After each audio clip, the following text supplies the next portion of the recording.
We have no rights and freedoms in Kenya as I speak. Abductions are normal. We are operating unconstitutionally, and those people who are criticizing the current regime, they are too late. We violated the constitution long time ago. Hakuna katiba hapo.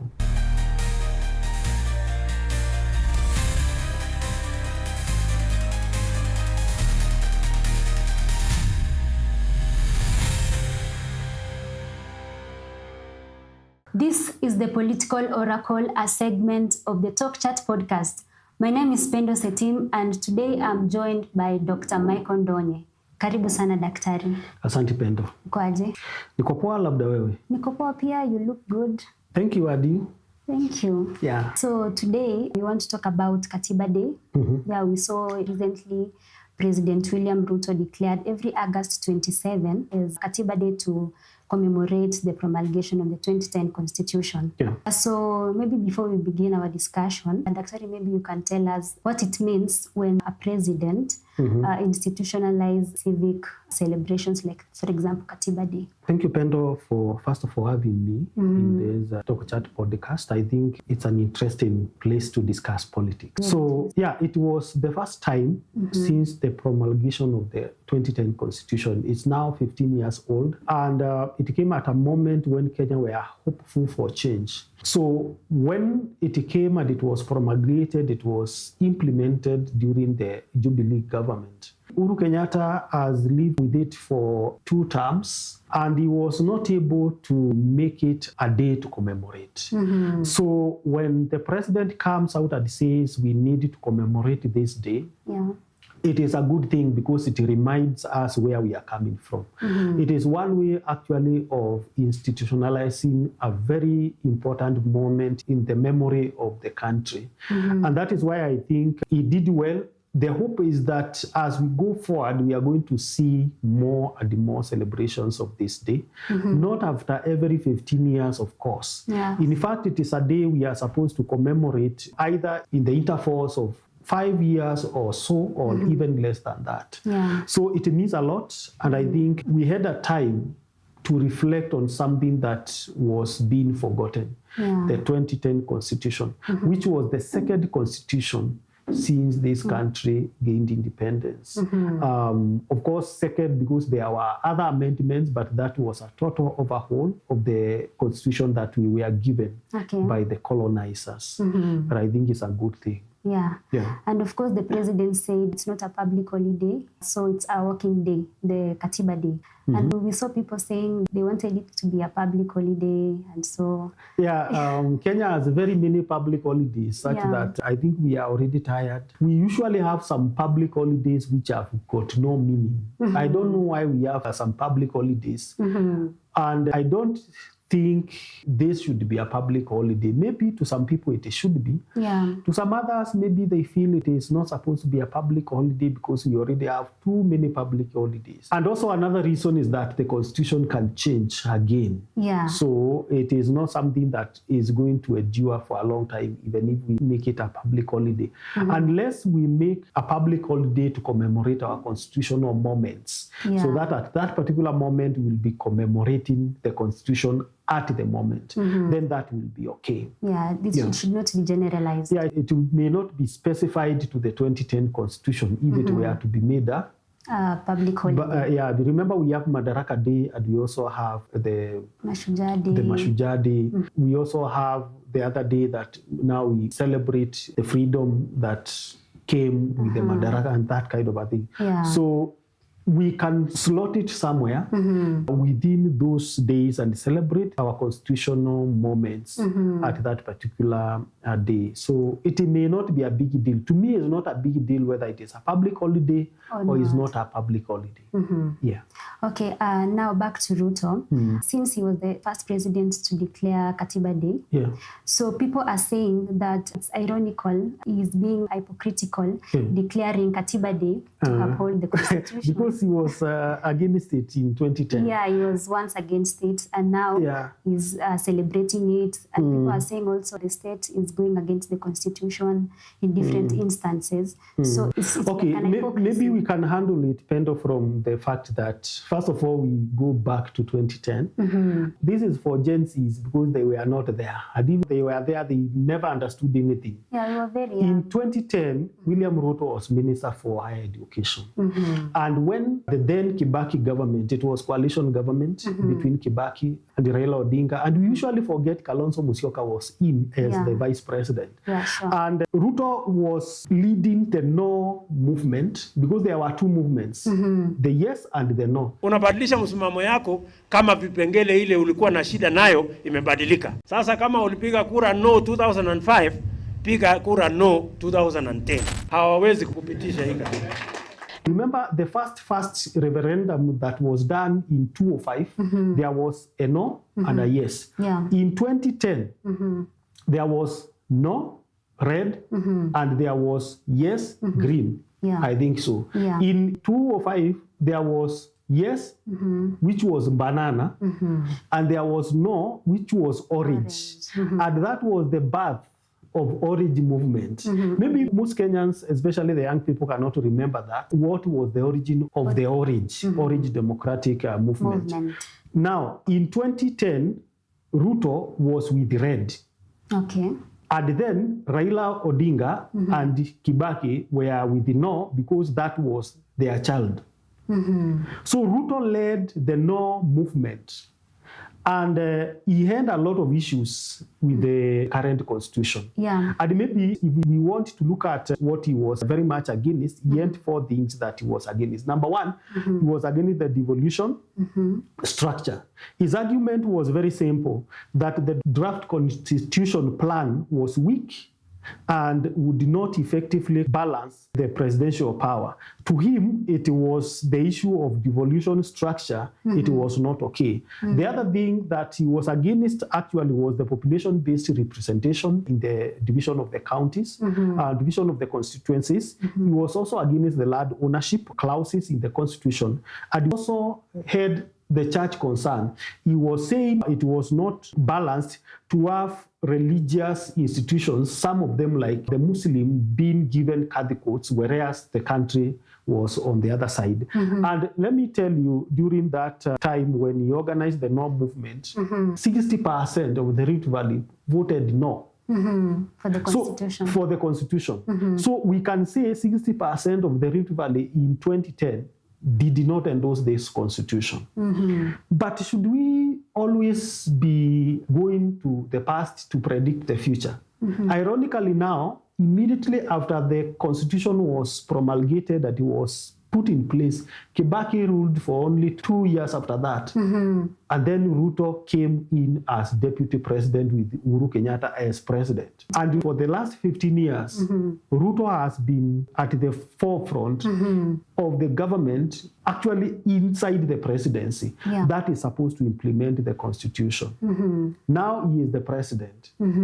So whether we like it or not, we need to understand, because even when he was doing his 2022 campaign, some people were discrediting and saying, oh, how can he implement a constitution that he was against? But we also need to understand, right from Uhuru Kenyatta, this constitution has seen a lot of wounding, if I can say that. It has been inflicted by the political structure in this country. This constitution, actually, let me tell you an example. The CSs were not to be politicians. No. According to the constitution, a politician was not supposed to be appointed as a CS. But who are CSs today? Are they not the former politicians? They are. And they're also playing politics. Yes, and a lot has happened. A CS was not supposed to be political. He or she was supposed to be apolitical. Yeah. Apolitical means politically neutral. They were supposed to be technocrats, experts, people who have no political affiliations. But as we speak now, CSs are coming from Politics. UDA. Others are coming from, and we heard Gachagua say, when they were planning on how the government would be, Gachagua was to be given some slots. This other one was to be given some slots. And what they usually do after elections, those politicians who sacrifice to campaign for them, and they fail because of their sacrifice, they are given those slots as CSs. So we already started truncating this constitution even before it was implemented. Okay, and coming up from the critics who are saying the president is not upholding the constitution.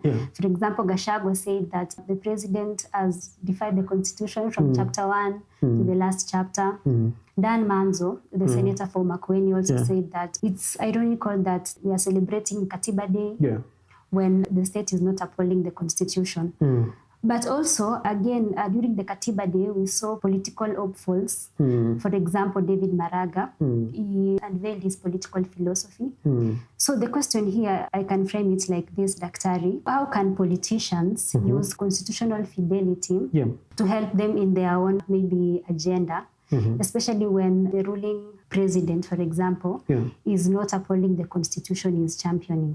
Okay, first of all, we need to agree that President Ruto was sworn into presidency. And what was he lifting? The Bible. And his other hand was on the Constitution. So he was sworn in using this Constitution. So it is his mandate. Whether he was against it or he was not against it, Kenyans decided, and that is how the Constitution begins. We, as Kenyans, give ourselves this Constitution. So he was elected by Kenyans. He is supposed to implement the Constitution as it is because he is actually even elected under the structures of the Constitution.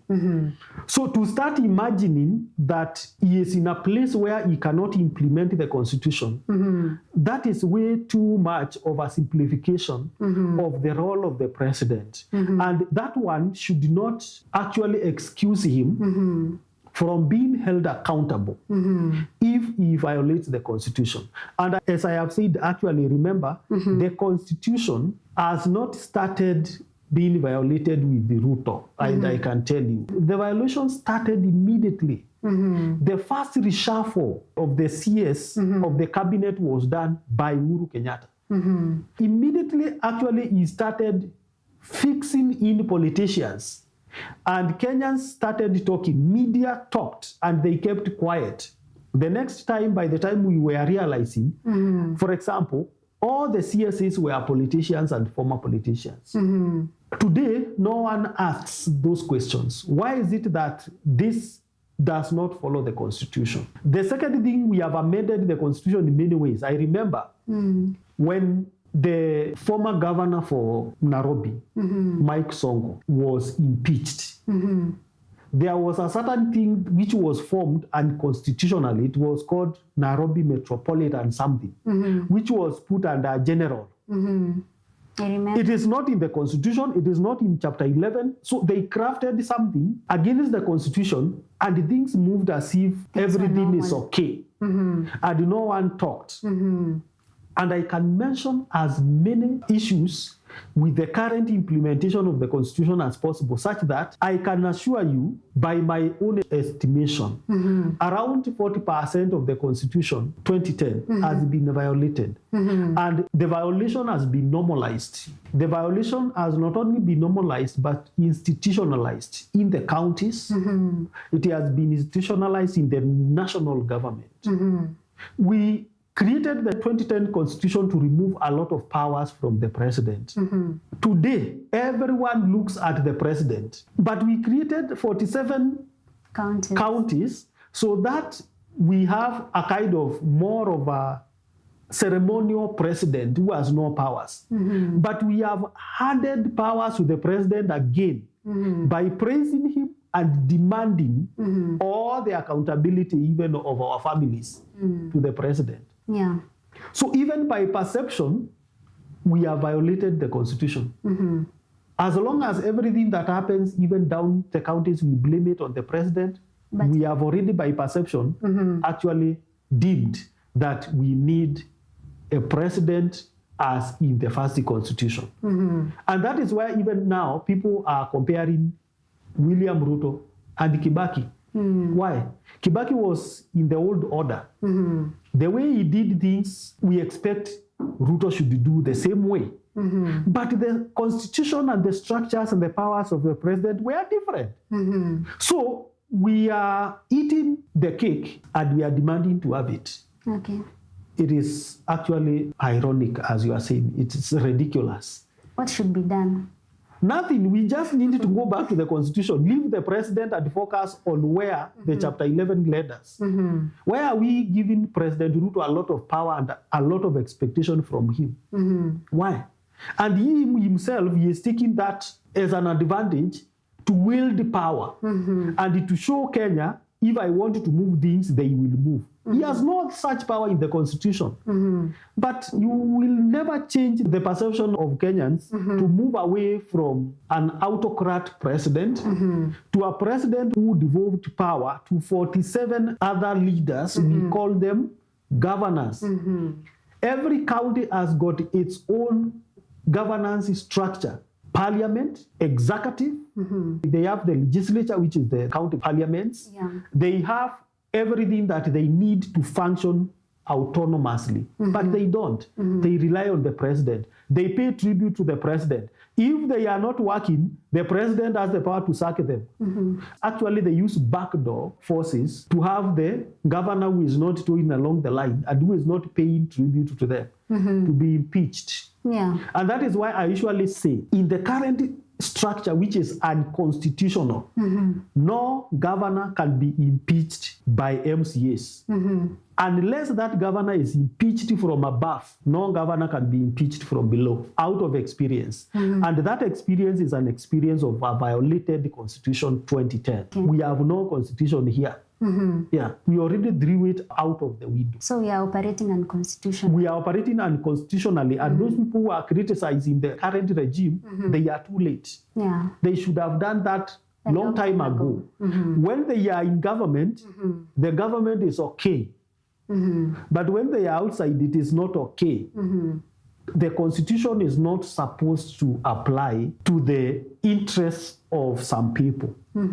The constitution is supposed to be a document that applies to every Kenyan equally, without discrimination, irrespective of who you are, the position you hold, and that kind of a thing. So I don't think we have a constitution in the first place. We violated the constitution long time ago. Ruto has just come to do what President Moi came to do with the former Jomo Kenyatta regime. And Moi was very honest because he said, ninafuata nyayo. Naye William is just anafuata nyayo za Uhuru Kenyatta. So nothing is new in this. The constitution was violated long time ago. The first trimester, it was already done. Okay, this is interesting, Daktari. And now you mentioned Kibaki. His legacy is known for the promulgation of the 2010 Constitution. And this was one of the election manifesto. His campaign in 2002. He promised people a new constitution, which he delivered in his second term. We've also seen that Ruto recently, first of all, he's been saying fighting corruption, and now he's trying to talk about constitution. Can we say he's trying to do what Kibaki did in 2010? Kibaki did. Ruto say. There is a very big difference between one who is doing and the other one who is saying. First of all, we don't remember Kibaki for the 2010 constitution. Never. We remember Kibaki for economic transformation and infrastructural building, especially the Thika Superhighway. But his regime was when the 2010 was... Exactly, but we don't remember him for the constitution because this constitution has never functioned to the advantage of mwananchi. The way Thika Superhighway, you ask mwananchi atakwambia tunapitia kwa barabara ya Thika Superhighway. Ukimuuliza mambo ya katiba hakuna. And as I have said, they are still edifying the presidency. This constitution was not crafted by Nzamba Kitonga's committee of experts.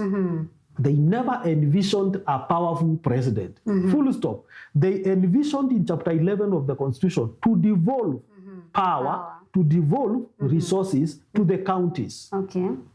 And to create 47 governments that would collect their own revenue, control their own developments, do their own independent audits, and for the national government was just to be left with a few things to oversee. And I can tell you, one of the things that we were analyzing during that time was that the president's power were tamed and he was left to be just a quasi-ceremonial president. But now, immediately we start now thinking of what the Constitution has done. If it has done nothing, we cannot remember anyone for that Constitution. And that is why when we mention Kibaki, we talk about economic transformation. No one talks about the 2010 Constitution. I can tell you, the 1990 multi-party democracy is more popular than the 2010 Constitution. Because that transformation, it was notable.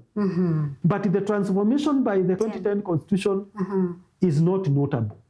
Yeah. Okay. And Kenyans, we have never moved psychologically. We are still tied to the old ways. I think we never changed our mindset. And that is why everything now we think when the economy is bad, is the president. When the economy is good, is the president. That's ridiculous. You think he has all the power? He doesn't have, according to the 2010 Constitution. And because of that, because of now our mindset, the presidency uses that mindset now to control and manipulate the 47 counties, governments, and also the people who go to work. Okay. Actually, the CSEs, they were to be autonomous people. And that is why that role was placed under the legislature. That is why CSEs are interviewed. That is why even judges of the Supreme Court, they are interviewed. And they are hired by, of course, what we call the Judicial Service Commission. Initially, they were just appointed by the president. But now, even with that structure, they end up with the president's choice. So the presidency has found some way of actually going around the Constitution and still bringing the people they want into even the bodies which are supposed to be independent. The other day we are talking about the IBC. Yeah. Why are we concerned about the IBC? Because according to us and our poor mindset, our Kenya is this, that the president is supposed to determine who will be the IBC chair and the commissioners. It is not supposed to be like that. We should not even imagine something like that.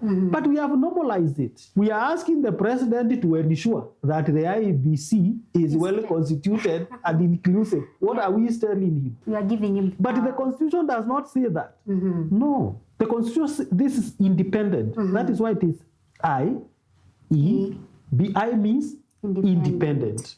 But it is not.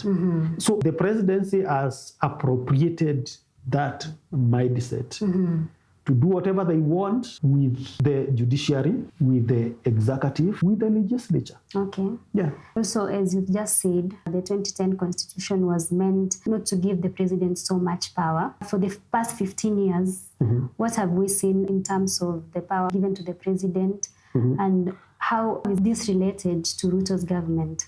We have seen the president take all the powers back. That's number one. We have seen the president usurp all the powers that were devolved to the counties back to State House in Nairobi. So we have seen all the power in Chapter 11 of the Constitution back to Nairobi from the counties. Number two, we have seen devolved corruption instead of devolution. So what we are seeing is devolved corruption. What we are seeing with the devolved resources and money is the money that goes to the county to pay for recurrent expenditures instead of paying for development. Full stop. And whenever you hear governors crying, making noise to the treasury, asking for money, they are not asking for money to go and do development. They are asking money for contractors and workers, most of whom are ghost workers. Okay.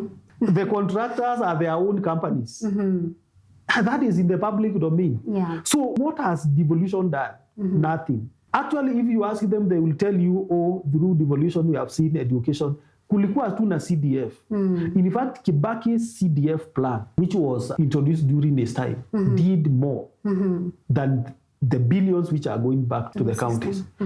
And of course, we can say there are some development, but the development we have seen in counties is not proportionate to the money that is allocated to them and that is given to them. Okay. There is much of misappropriation of that money than it is used well by the county governments. Okay, Daktari. So you're saying there was no need for celebration? Of course, there was a need to celebrate because with that celebration comes reflection. Okay.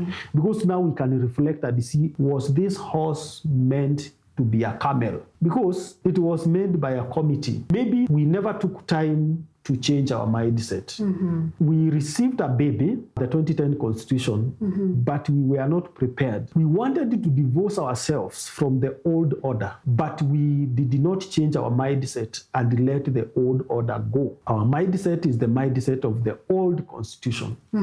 Our mindset is not the mindset of the new Constitution. It might take time, but even as we speak now, we urgently need to review this constitution. Because at the end of it, constitutions are reviewed so that they meet the current needs.